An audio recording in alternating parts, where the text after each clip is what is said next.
gentlemen, may I have your attention, please?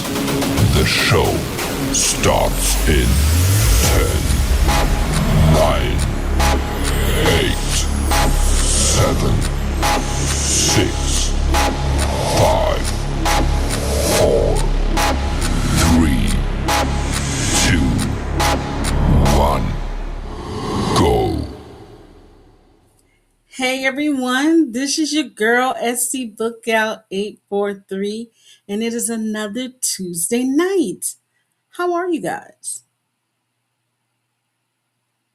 Okay, I am saying I am great. I am excellent. Today was a good day. It was cold. I'm really getting tired of this cold weather, but I will not complain because I can't take that snow that they got up north.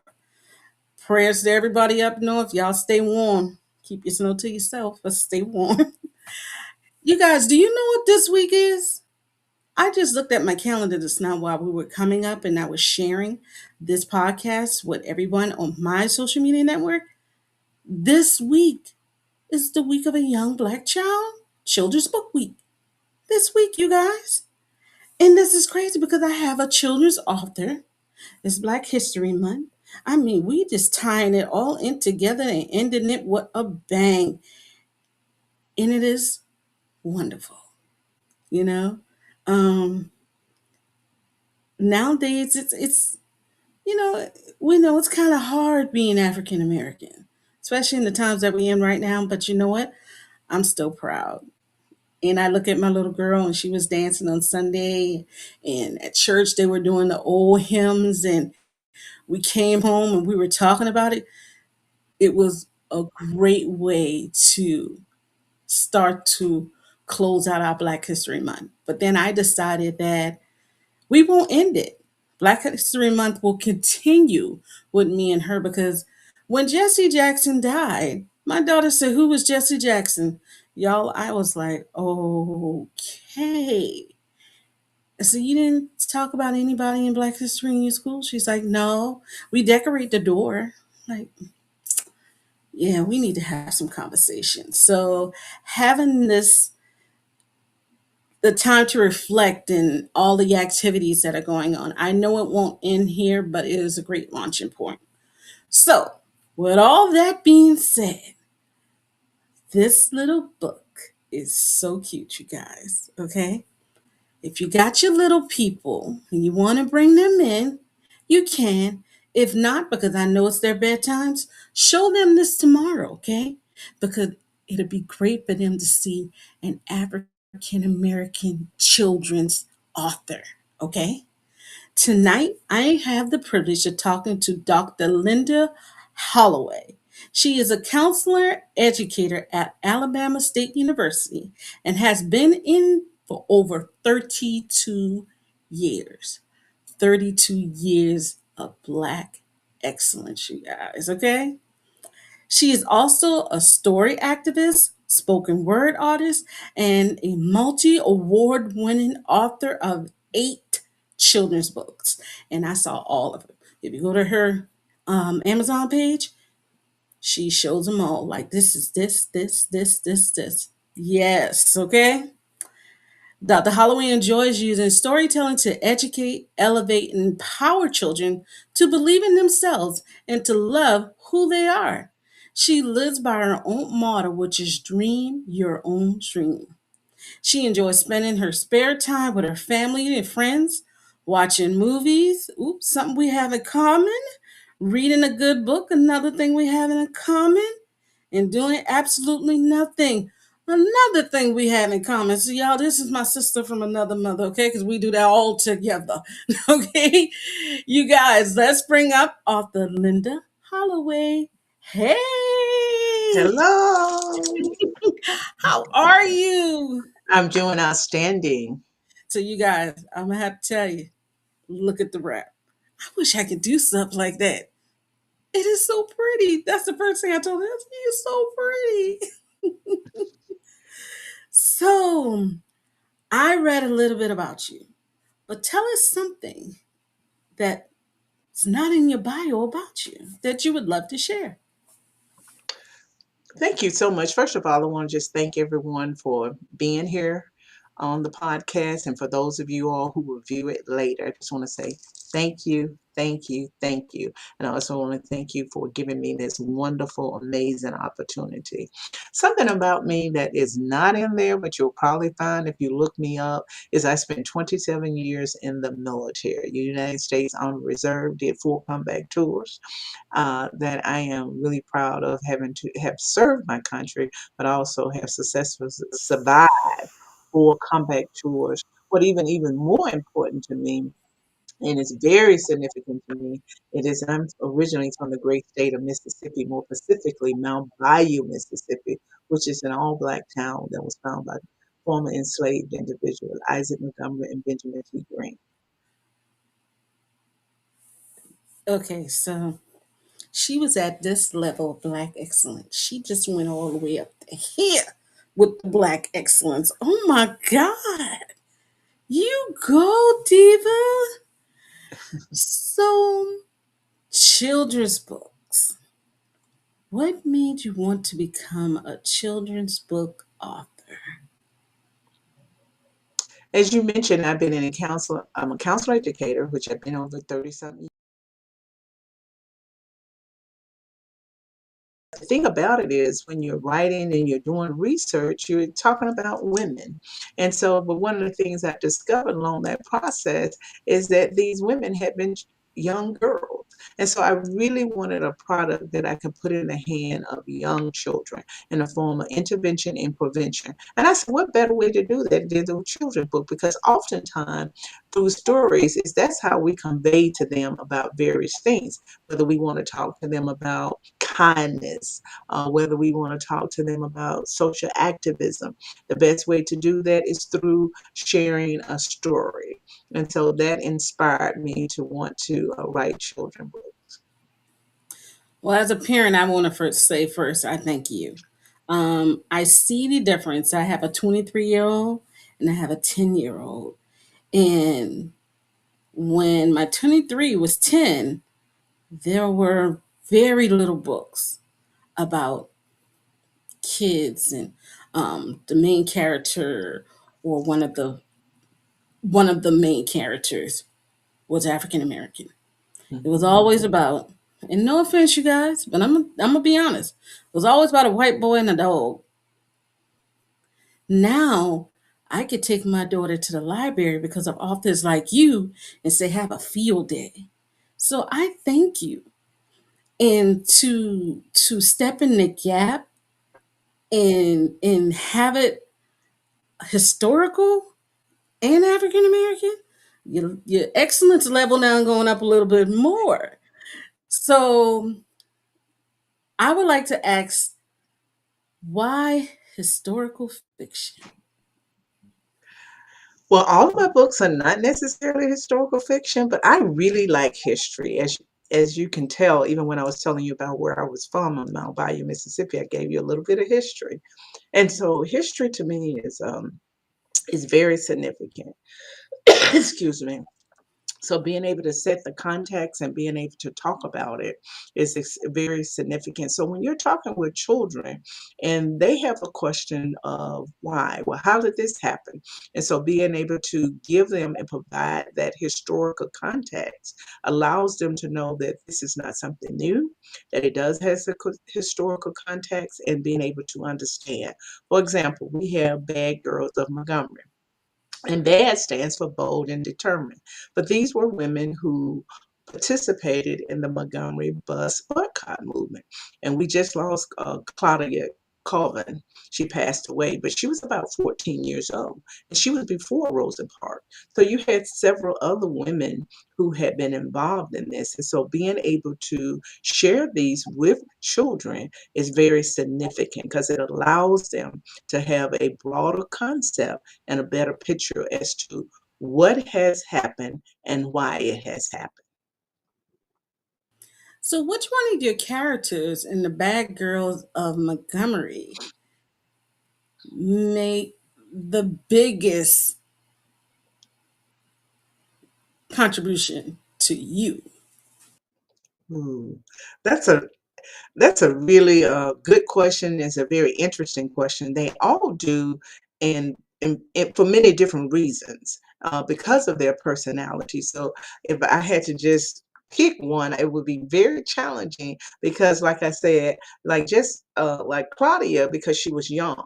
But then I would say Susan McDonald because she was a fair skinned woman and she could pass for white. But she would oftentimes when she would get on the bus, she would let people know that I am not a white person. I am black. So they all really touched my heart. And there was another one, I want to say Mary Smith, who was really not included in the lawsuit because, as you would say, she was on the other side of the railroad track, so to speak. And that really was significant to me because I grew up on a farm. I am the ninth child, the last, first generation. So oftentimes people have perceptions and stereotypes about who you are, and they will respond and treat you a certain way. So she really touched my heart in a lot of different ways. So they all was very significant to me with their particular story. But if I had to just pick one, I would definitely say Claudia Kaufman, because here you have a 15-year-old child who really kind of got erased and left out of history that we didn't know about, who took a stand and did not want to give up her seat. That's true because I really didn't know much about her until she passed. I was like, but I thought Rosa was. I was like, nope. There was a 14-year-old girl. And I Mhm. think they said the reason why Rosa got the attention because she was an adult and she was Mhm. working with an organization. Nobody really wasn't, and I'm talking my teen term. Nobody was checking for the 14-year-old, you know? So it makes a lot of sense. Why did you feel that this book needed to be written? Well, this book really came to me. I had worked at another institution, so I was moving from Huntsville, Alabama to Montgomery, Alabama. And because I like history and I began to look at the lawsuit and I began to learn about different things. And so were the multitude of things that really, truly inspired me because I wanted people to know about the other women that were involved that don't often get talked about that had played a very significant role in the Montgomery bus boycott movement. And so, uh, also in the counseling education, one of my areas is Black women in mental health. And so, oftentimes, women get left out as we transition. Of course, we're going to celebrate Black history every day, all day for 365 days, 366 days, just depends on the year. But as we go into March, we'll be celebrating women. But as a Black woman, I want to make sure that Black women voices are not silent and that those stories are told. And so, who best can actually do that? Because obviously, those stories may not get as much attention. And so, that's uh, a lot of the reasons as to why. Now, you say you have 8 books. Can you tell me about some of your other books? Absolutely. Uh, just to provide the audience some idea, these books really came from articles that I've written. So my first book is I Love My Happy Hair, and it's about a little girl who, doesn't like her hair. So it's called I Love My Happy Hair. It's one of my favorites. Little Miss Linda Goes to Counseling. I'm a counselor educator, so we talk about mental health. I had a really good friend who has transitioned, and there are a lot of Black people who suffer from sickle cell, so it kind of gets into bullying. So this is Little Miss Linda talk about sickle cell disease, and then this is Little Miss Linda speaks out about rape. Once again, historically, Black women have been raped. I know it seems like a very harsh term. It doesn't talk about what actually happens to a person, but it does allow children to have a voice and talk about good touch and bad touch. And the next one is Little Miss Linda speaks out about diversity. This particular book deals with colorism, so dark skin versus light skin. And then you have, of course, we have Bad Girls of Montgomery. as I now live Mm-hmm. in Montgomery. And then we have little Miss Linda Coates with divorce, because many of our children are dealing with divorce. And so, how do they deal with that type of situation? And also, we have little Miss Linda speaks out about death, because death is all around us, it happens all the time. And so, being able to have a healthy conversation around grief, Black trauma and grief can look totally different. As you came on, you mentioned Jesse Jackson had transitioned. And so being able to talk to your daughter about who he was, but also what does it mean when a person died and how he may be celebrated versus someone else who may not be, who's made that transition. So it's very important that we have these conversations, because we're seeing this, children are being exposed to this all the time. There's violence in the school, people are shooting people, in the grocery store. You are in South Carolina. We know the situation that happened in Charleston in the church, because you say we got home from church. So we are not in places that we call safe places. And so people are losing their lives. So being able to have conversation, and then we're dealing with massive death. So it's not like a single death, but multitudes of death. I have to say this. Thank you. You are, and if I have seen somebody else, I apologize. But you are the first African American author that I've seen that actually targets and places the books of subjects that we as African Americans we don't talk about to our kids. Okay. Um, Especially the one about death. My daughter, she knows that there's a certain time, and you spoke about it, church shooting. That was a great friend of mine, my mentor. She Hmm. knows when that time of the year come around, and I have to talk to her about it. But I have yet to see a book.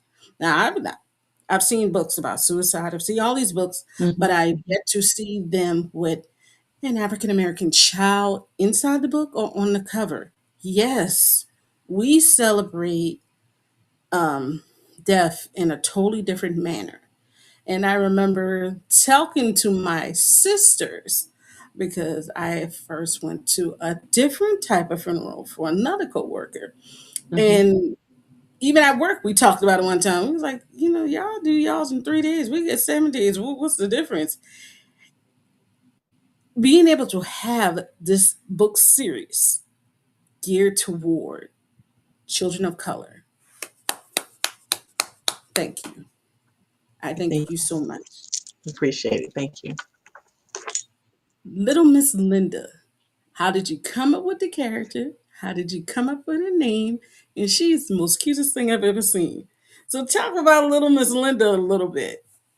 Really, Little Miss Linda is my voice. It's just a younger version of me, and I just, because my name is Linda, and so I wanted to use that as a way to talk about the messages from a child perspective, as I had, uh, written articles on the topics from a adult perspective. So now this is the little part of me speaking to younger children, if you would.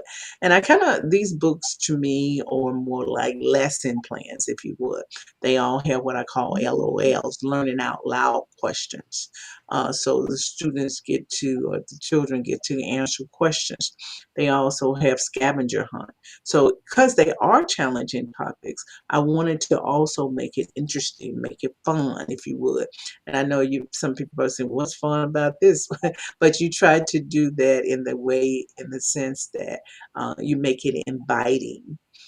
So even with the deaf book, her mother just, goes to the doctor and find out she has cancer, and the doctor tells her she's, 7 months to live. So they create memories. And so it's just to let children know that they can create these memories. She was able to have a a jar where she could put questions in, and her mother could answer the question. Same way with the divorce book, but in this book, the mother and the father were together, and so the pink questions were for the mom to answer, and the blue questions were for the dad to answer, and so they gave her an opportunity to answer. So these are ideas that people can walk away and say, these are some things that I can incorporate into my life. And so with the Happy Hair book, we dance. There's a Happy Hair song. There's a pledge in there. So we have a good time with it, even though it can be a very challenging topic to talk about. Because as you know, that Black people have been discriminated against and talked about their hair. Some people are not being able to be involved in athletic events. They have to cut their hair, or some people have lost their job because of their hair. Black people now have a crown law to say, I can literally wear my hair natural the way my hair grows out of my head. There's got to be a law to say that. So it's just a great way to introduce some very challenging topics to kids, but in a way that is safe and that is healthy so they can have these conversations. And you're saying for kids, but as a parent, you're Mm. actually giving us the tools that we need. And to reiterate the memories, and my daughter knows that when my mother passed, she passed away from cancer. Mm. She literally had all her grands together and she started singing with them. My daughter didn't remember that to this day, and it's a happy memory. Even though Granny's not here, they enjoy that memory. So you're helping the kids, but then on the other hand, you're helping us as parents to be able to have these conversations that can be considered tough, but giving us the tools that we need to get to to to make it do what it do. you know, I'm just so at awe. I'm really at awe. But even And that when was one you're of the things about the book. I wanted the parents, I wanted educators, social workers, anybody that was working with children, whether you're in the church. And I also, these are topics. I created the book, even though they are children books, but I can actually use them as adult. About a week ago, I got the opportunity to speak with the students here at ASU that are in education, and I talked about mental wellness. And I said, "Can I tell you a little story?" And they was like, "Yeah, So we kind of chatted back and forth. And I told them the little story about little Miss Linda seeking counseling. They really enjoyed it. And I gave them the book. And some of them, I tried to sign the books beforehand, and I had not signed it. It was just so excited, because I was wondering in my mind, like, how would this go over? They're in college, but they was like, "Oh my gosh, this is so great." They was really happy to get it. It makes so much sense because nine times in ten, we didn't have those books.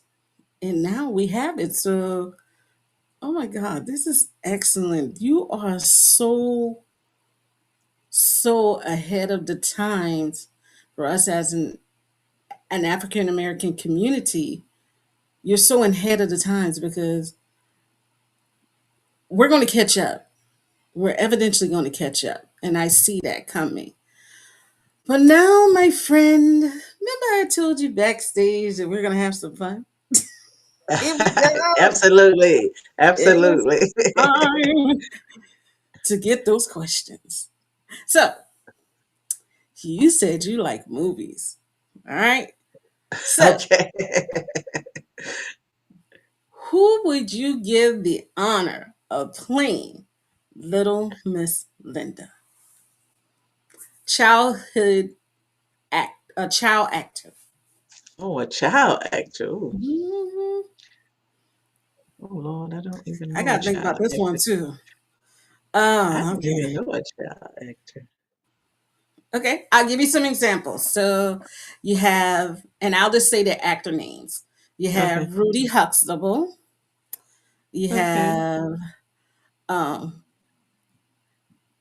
Laura Winslow, Eddie Winslow. Um, Judy went upstairs, but she never came back down. Okay. Who will You got play this? everybody on the Cosby Show. You have, oh, what's the one? I guess I was Blackish. trying to think of. Oh yeah, yeah. Um, I don't know what her name is, but the young lady on Blackish.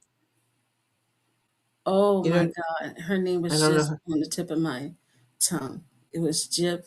Y'all know me. Y'all know I'm gonna go look. Y'all know I'm about to pull Okay, out the well, phone. Go look. if Um, not, then I'll definitely Rudy. why Rudy?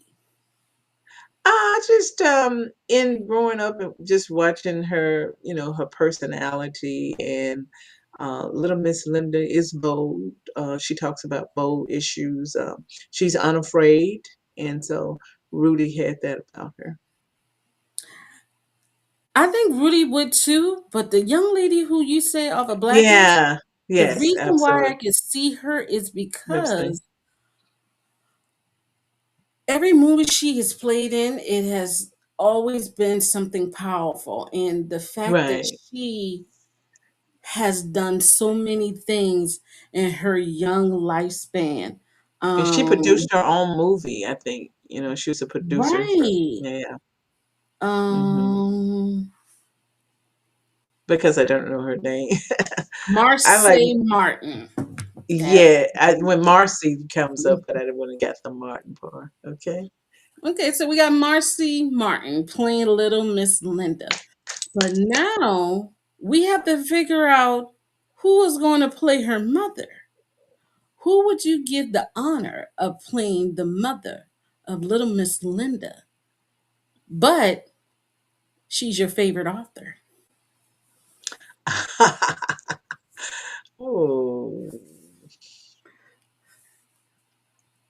She that's got all the books. Like I don't know who to choose. no, really don't. Living or dead? Living or dead. Okay, I'm gonna say Alice Walker. Ooh, you went. Oh, you went there. So now you got to tell us why Alice Walker. I've just to admire her work, different things she's done, and Little Miss Linda Mother was very involved in her life, a social activist, and that's the goal in terms of the book. So I think it would say that. All right. So now we have Alice Walker and we have Marcy Martin. But Little Miss Linda needs a theme song. She needs her fight song. Which song would you use? You say is your inspiration. What's the name of the um, song and why? does it have to be a children's song? No, no.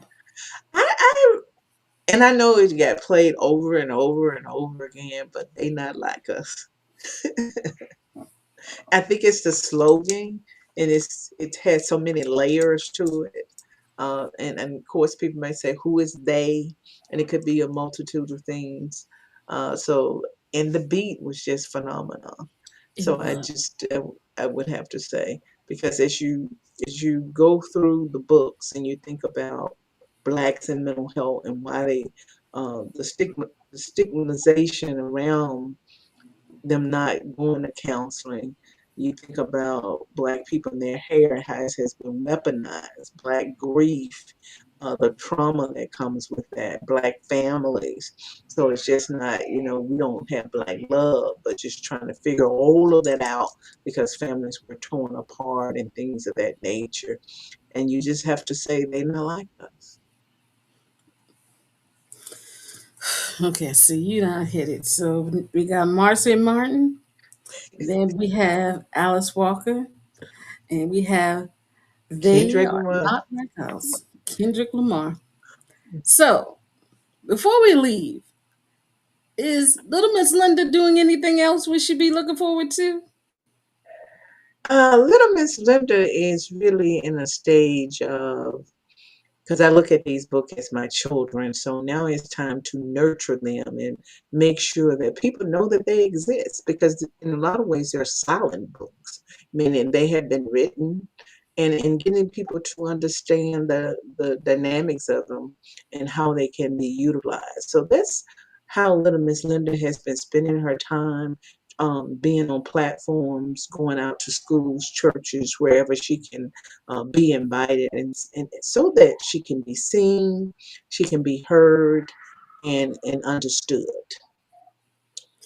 Little Miss Linda, come on and walk on around. We need you to walk and give more parents and more children these books so they can get the help that they need and realize that, hey, we have feelings too. They ain't like us, but now we got a book that is like us. And we thank you for that all the time. But before we leave tonight, can you give us the rundown? And what I mean by the rundown is how we could follow you, how we can purchase your books. We do have your information scrolling at the bottom, but just make sure that we are able, as the audience and readers, to connect with you. You can connect with me now through email, lindahollowayspeak@gmail.com. I tend to respond a lot faster through that social media platform. Uh, you can follow me on YouTube, and also my Facebook is public, so I post, where I'm going to be, what's going to be happening with there's things that I've done. And the book is on a lot of online platforms. I tend to, if you don't want to do Amazon, there are other online platforms that you can actually purchase the book from. Obviously, if you want to directly contact me so that you can get a signed copy, you can definitely do that, and I will make sure that you get it. Well, Miss Linda, we thank you for helping us. I don't want to say close out Black History, but we could say that close out Black History Month, close out Children's Book Week in the best way possible. As a parent, I thank you. As a person who works in that service industry, I thank you. Okay. And just as an African American, I thank you. Okay. Just And I please. thank you for the opportunity to be on the platform, you know, and to have this opportunity. So I want to say thank you.